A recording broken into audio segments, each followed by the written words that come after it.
ngewe aho ngaho arambeshyera kuvuga ko naba naramuroze cyangwa naramwirukanye kuko ntago wakwirukana umugabo arwaye.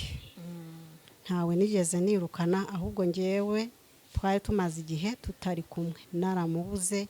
Uriya mugabo rwose nawe menya atashobotse rwose, ntagashobotse, imico ye ntago ari myiza. Kazi bakunzi bacu mwese mudukurikiye, ni kuri Keza TV show nk'ibisanzwe. Nongeye kubasuhuza kandi bifuza gukomeza kugira ibihe byiza mwese tubana umunsi ku wundi. Reka nizere ko meze neza mwese aho muri, arabari mu Rwanda ndetse n'abari hanze y'igihugu. Mwese ndabasuhuje, ndabashimira cyane mwese ku nama n'ibitekerezo mwareka muri comment. Uyu munsi ndi kumwe na Mama Aisha Hadanira, ngira ngo murahitamo, niba muri kumubona murahitamo mwibuka. Tumaze kuganira inshuro nyinshi, ariko kuri iyi nshuro nifuje kumusura aho ari kuba muri iyi minsi, kubera ko ni byinshi twamumenyeho, ni inshuro nyinshi twamubonye agaragara nyine arwanirira urugo rwe cyangwa se umugabo we. Rero uyu munsi nagiye kumusura aho ari kuba, kugira ngo mbashe kumenya amakuru yiwe cyangwa se n'iby'umugabo we uko byagenze nuko byarangiye. Umugabo we ntago ngiye nimero ze mfite z'umugabo wawe ntizicamo, sinzi impamvu.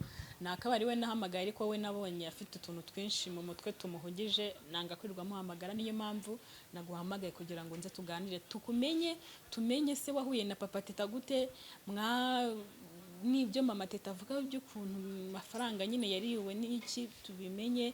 Nawe tumenye ku ruhande rwawe se koko ni we waroze umugabo, tubashe gusobanukirwa ku mpande zombi uko bimeze, tumenye n'impamvu. Uko nari nzi ko wasubiyeyo guhamagaye umbwiye ko ukiri inaha, ndavuga nti reka nze nkurebe. Hanyuma tuguhaye ikaze mu kiganiro. Murakoze cyane. Ko witonze cyane kandi narabonaga uri isasu. Hariya nuko nari ndi mu gihe cy'amahane, ariko ubundi nditonda. Uritonda, bari bagukoze mu bwonko. Turakwakiriye. Hanyuma nta bindi bintu birenze nje kukubaza. Nashakaga kumenya ko ukiri nta byagenze gute. Ntago nari nzi ko mwatashye. Oya, ntago nahise ntaha. Burya twarasohotse na Papa Aisha, ariwe Papa Teta. Yego. Tujya inyuma y'igipangu, arambwira ngo ntago ari butahe. Cyagiye basohora. Twarasohotse, aravuga ngo ntago ataha, ngo ntago yazanye nanjye, nta nubwo ngo nzi uburyo yajemo. Ndangije nanjye ndamubwira, nanjye ntago ntaha. Yanze ko mutaha. Nanjye ntago ntaha, ntakujyanye, mba ngiye hano kwa shangazi wanjye, ndamutegereje ngo ndebe uko bizagenda. Yanze gutaha, arashaka iki naha kadafite ngo naho kuba wumva zerera. Ntago mbizi byuriya mugabo rwose. Yanze gutaha, yavuze ko yarambwiye ngo ntago azajyana nanjye, uko yambwiye. None se bari kubahe? Ntago mbizi. Niba yarasubiye kwa Mama Teta, niba nawe yaragiye ahandi, ntago mbizi. Mwahise mutandukana uriya munsi babasohora, muhita mutandukana, ubwo ntimurongera guhura ngo muganire ku kibazo nyine cyo gutaha? Ntago turongera guhura. Umugabo yabaye ikira. Ntago mbizi bye rwose. Hanyuma hari ibintu byinshi Mama Teta yatubwiye by'umugabo we, n'uburyo nawe nyine, ariko we ntiyaranakuzi, yari atarakumenya. Atubwira uburyo umugabo yamutaye imyaka 15, atana umwana, aramurera, ni byinshi. Ariko haza kuzamo ikintu avuga ko yagurishije inzu babanagamo, avuga ko yapfuye, hanyuma amafaranga arayarya. Ariko Mama Teta buriya umujinya bafite wabazi ko amafaranga n'ubundi mwayasangiye. Hanyuma ku kintu cy'amafaranga tutarakigeraho, tubwira ukuntu wahuye na Papa Teta, ubundi mwahuye mute, kugira ngo tubashe kumenya uko mwahuye kugeza no kuri uyu munsi, uko ibintu bimeze hagati yanyu, uko byagenze, uburyo mwahuye, mwamenyanye. Njyewe ubundi ukuntu namenyanye n'uriya mugabo, uriya mugabo yansanze mu Mutara, niho mbi iwacu, niho iwacu mba. Twamenyanye akora mu muhanda, atwara imodoka zikora umuhanda. Yego. Arankunda, nanjye ndamukunda. Nyine urumva umuntu agusabye urukundo, nta n'umuntu ufite ukundana nawe, ndamwemerera, turakundana. Ambwira ko nta mugore agira, ariko afite ngo umwana. Nanjye ndamubwira nti ibyo nta kibazo kuko nanjye narabyayeho ntabwo naba ngana ntya ari uriya Aisha wenyine mfite yego mfite abandi bana babiri ngewe twabanye mfite babiri yego tuba tubyaranye Aisha ubwo rero ndemera turakundana murakundana murabanye Turabana. mwahise mubana oya twarabanje dukundana urumva niba umuntu mukundanye ntabwo muhita mubana ako kanya twabanje dukundanaho hanyuma ubwo mumaze kumenyana ibintu rero by'amafaranga mama teta yavuze ko nyine umugabo yazanye amafaranga akayashyira umugore nubwo twari tuzi ko ari wowe akayarya byo ubiziho iki by'amafaranga ngewe ntabwo mbizi kuko ntabwo yigeze ambwira ngo afite umugore nabikubwiye ibyo bintu ntabwo yigeze ambwira ko afite umugore cy'amafaranga yazanye amafaranga tugura inzu twaguze inzu ariko nta bindi nzi by'amafaranga twaba twarariye kuganiriza aho yaba yarayakuye ntabwo ibyo yabimbwiye kuko nabonaga ari umugabo ukora nkumva ko afite akazi nyine karamuhemba amafaranga ntabwo ibyo bintu nari kubitekereza ko yagurishije imitungo y'umugore ntabwo ibyo nari mbizi wumvaga ari amafaranga ye cyane ko atigeze ambwira ngo nagurishije wenda inzu kugira ngo tuguriye ubwo we yazanye amafaranga mugura inzu tugura inzu ninde uzanye igitekerezo cyo kugura inzu ni umugabo yarambwiye tase hano ntabwo twabona aho twagura inzu yo kubamo cyane numva ni ibintu byiza cyane cyane ko nari menyereye mu Mutara ndamwereka turagura muragura ubu muba mu nzu yanyu tuba mu nzu yacu urumva mwe mumeze neza hanyuma amakimbirane rero yatangiye kuza urumva mwarabanye agutera inda murabyara ejo bundi amakimbirane yatangiye kuza hagati yawe nawe gute urumva ko mwari mubanye neza biza kuba bibi gute mwari mubanye neza nta kibazo mufite afite akazi ameze neza nawe mubana muba mu nzu yanyu nta bindi bibazo hanyuma amakimbirane yaje kuza hagati yanyu ate amakimbirane ukuntu yaje uriya mugabo yatangiye ubona akaza rimwe na rimwe nkamara igihe ntamubona akagenda bikamukubita nk'ibyumweru bibiri ntamubona mu rugo adataha kandi nari ntwite icyo gihe ku buryo naje kubyara umwana nabwo adahari ariko akaza kamurebaho mbese ubona ko bigenda bihinduka uko twari tubaye bitandukanye na mbere ukabona simubona nkibaza yaza namubaza akambwira ngo aba ari mu kazi ngo cyangwa ngo ntiwamenya iby'abagabo ngo duhura nabyo byo nkihangana nkatuza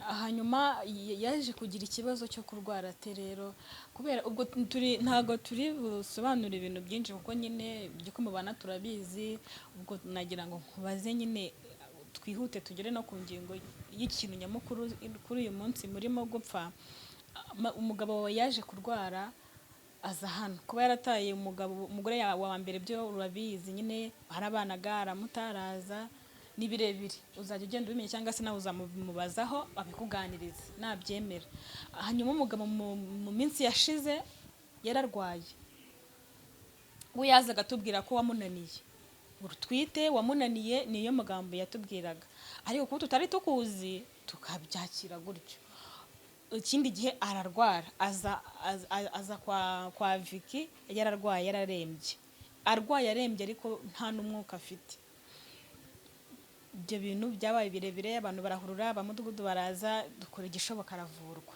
ariko azavuga ko yarozwe akeka ko yarozwe atubwira ubuzima mwari mubanyemo nk'umugore we ukuntu wamufataga nabi ukuntu wamusohoye arembye urabyumva kugira ngo warabirebye ku kiganiro ukuntu wamusohoye arembye akabura aho ahungira akajya guhungira kwa mama teta byose arabitubwira twumva uri n'umuntu mubi pe turanakugaya cyane aravurwa turiyeranje aravurwa arakira amaze gukira nibwo cya gihe waje uteza akavuye kwa mama teta urabizi ukuntu byagenze biriya bivuyeho ntarakomeza ubwo tugarukiye aho umugabo we yarwaye ate kugeza aho akeka ko bishoboka ko waba waramuroze no kubana nabi yavuze uburyo nyine uri umugore mu butamwubaha uburyo wanamwirukanye arembye kugeza aho naho muganga yamuvuye akavuga ko yarozwe n'umugore we ya tubwire tumara amatsiko aho hantu.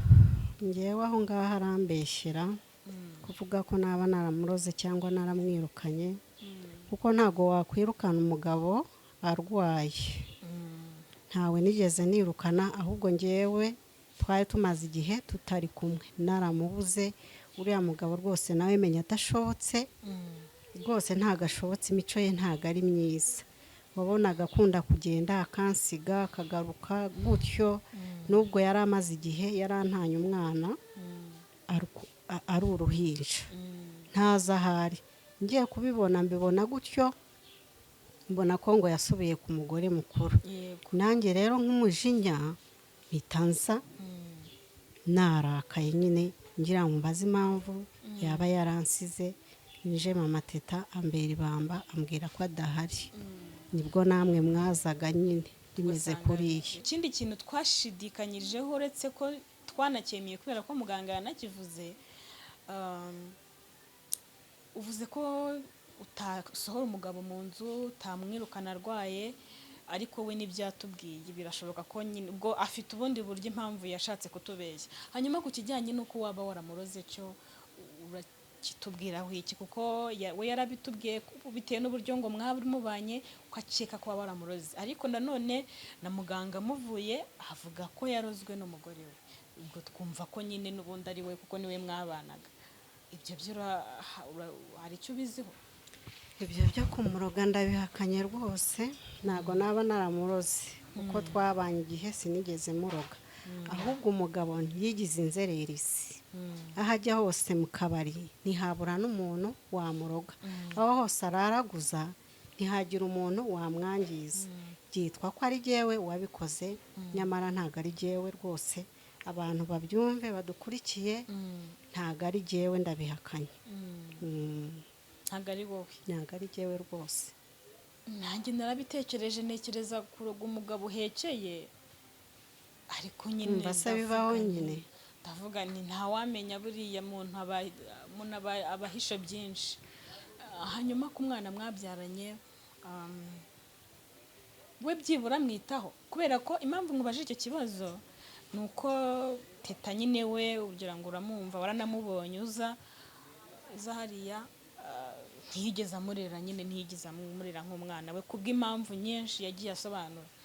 Hanyuma wowe uko ubona, niba wenda atarahinduka cyangwa se niba watangiye kubona ahinduka, ubona ikintu cy'umwana basi agiha agaciro, yita ku mwana, cyangwa se nubwo ari kuzerera gutya amenya inshingano z'umwana, bimeze bite?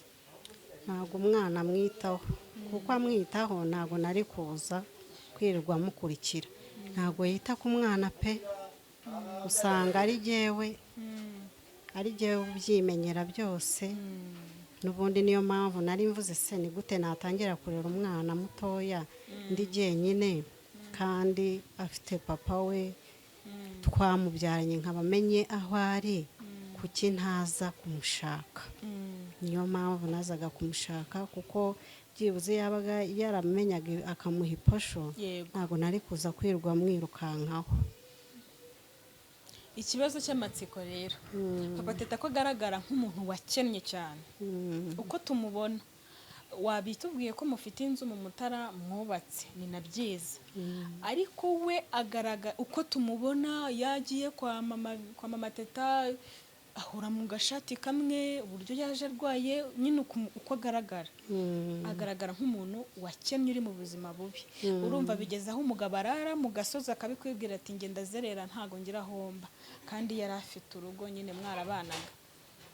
Mu byumvikana birumvikana ko nta kintu mubaye, wenda simvuze ngo murakize cyane, ariko nta n'icyo mubaye. Nawe kandi umuntu akurebye ntago uri umugore ukennye cyane, nyine ufite uko ubayeho.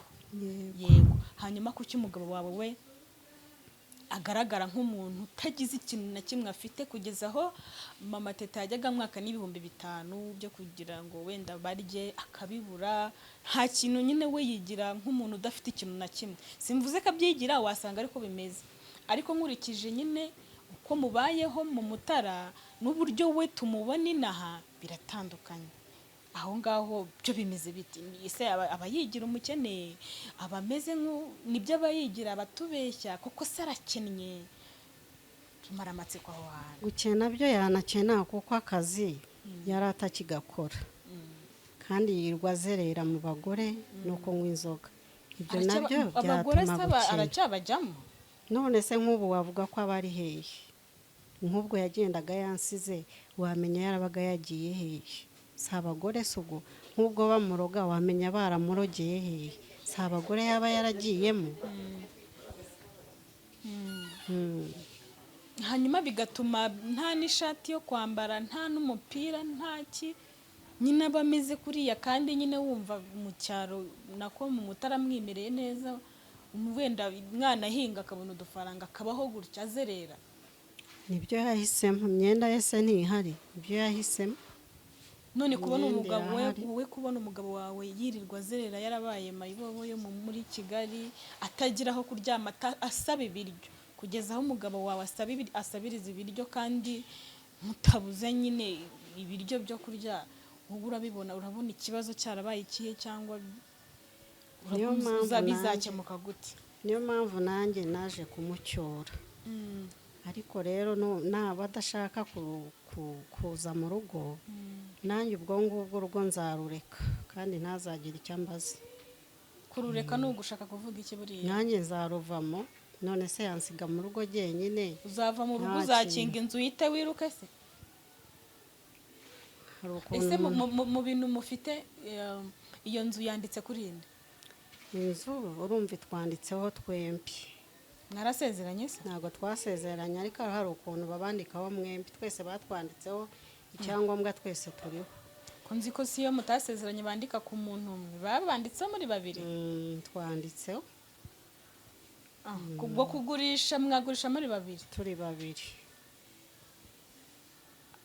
Nise papa teta rero afite ngewe ikibazo. ku bwanjye ubona atanashaka no kugaruka mu rugo, wenda akavuga nk'umugabo ati reka ngurishe tukagabana agacukwe nanjye nkacukwanjye, kuko urebye ubona adashaka gutaha. Kugabana se ahubwo mufite uburenganzira, kuko twanditseho twembi, kuko twanditseho twembi ubwo mwagabana twagabana ubwumvikane bwacu. none se uriya mugabo ko afite ibintu, afite iyo nzu, akaba ari kubebera muri Kigali, yabaye iki? nanjye byaranyobeye, ntabwo mbizi. ngewe namubonaga kuriya nkavuga nti umuntu nta kintu agira, nta n'ikintu afite, n'aho aba wenda n'uwo mugore yaba afite, nta kintu babayeho gutya, ni ugushakisha. ariko niba mwabanaga mufite iyo nzu, wa mugani mwagurisha, akaba ari gusembera muri Kigali asaba ibiryo, wenda biragaragara ko ashaka gusubira kwa mama. tumubona nk'umuntu wakennye, umuntu utagira ikintu cyo kwambara, umuntu uhora mu mwenda umwe, umuntu usaba ibiryo. Mu bigaragara nk'uko tubirebesha amaso, ntacyo mubaye ubundi aho muba, biragaragara ko mufite ibiryo murya, mufite n'aho kuba wanabitubwiye. nawe kandi uragaragara nk'umugore nyine utari mu bibazo byinshi, ariko tukibaza umugabo we kagaragara kenshi tumubona azerera, nawe ko yivugiye kajya gusaba ibiryo ku mugore yataye, urumva katagira haba kandi afite urugo. ubuzima ari kubamo muri iki gihe byamugendekeye bite? wowe nk'umugore we ubibona gute kuba umugabo wajya gusaba ibiryo kandi mwarabanaga mumeze neza atabuze ibyo kurya? nanjye buriya mbirebye birambabaza cyane, birambabaza, nibaza icyo yabaye nkakiyoberwa. ariko ibyo ari byose menya ari abo bagore ajyamo baba baramwangije. Ese akunda abagore cyane? biragaragara ko abakunda rwose, arabakunda, kuko nta kuntu umugabo yakwifata akava mu rugo atagiye mu bagore, ntacyo mwari mubaye, nta n'icyo mwapfaga. ngewe mbona rwose wa mugani ari abo bagore baba baramwangije, nanjye ndamureba bikanshobera. nta kuntu yajya kwa mama teta kumusaba ibiryo, n'ukuntu yirwaga amuvuga nabi, yirwaga amuvuga ko ari umugore udashobotse, ari umugore mubi, none yirwa ajya kumusaba ibiryo. nanjye byaranyobeye rwose. rero reka nsoze, ntureke wigomere mu turimo. hanyuma uteganya wowe kuzasubirayo ryari?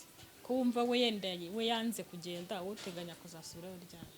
amaherezo nta kundi nyine, kuko sinaguma ahangaha, nzasubirayo, ariko umunsi sindawumenya, ariko nzasubirayo. ubwo muri make se uzaba umenya iki?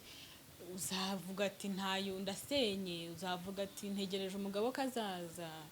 cyangwa uzongera umushake ufate umunsi uvuga uti mbere yuko ntaha reka mbanze mushake umugabo tuganire menye icyo ntahanye, menye niba umugabo nanjye ntaye nk'uko n'undi yamutaye, cyangwa se menye niba azaza nabyo ukabimenya kugira ngo umenye nyine nawe uko ubaho.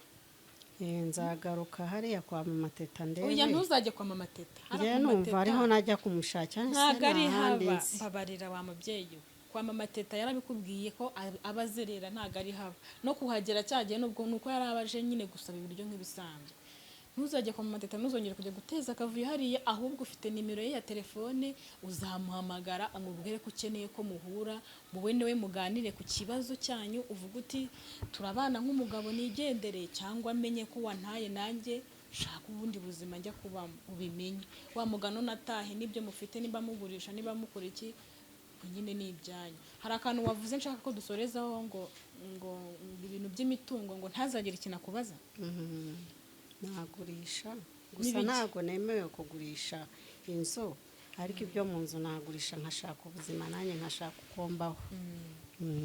Twizere ko tubivuganeho, ninumva akomeje kwanga kuza nzagurisha ibintu nshaka ubuzima nanjye mbaho.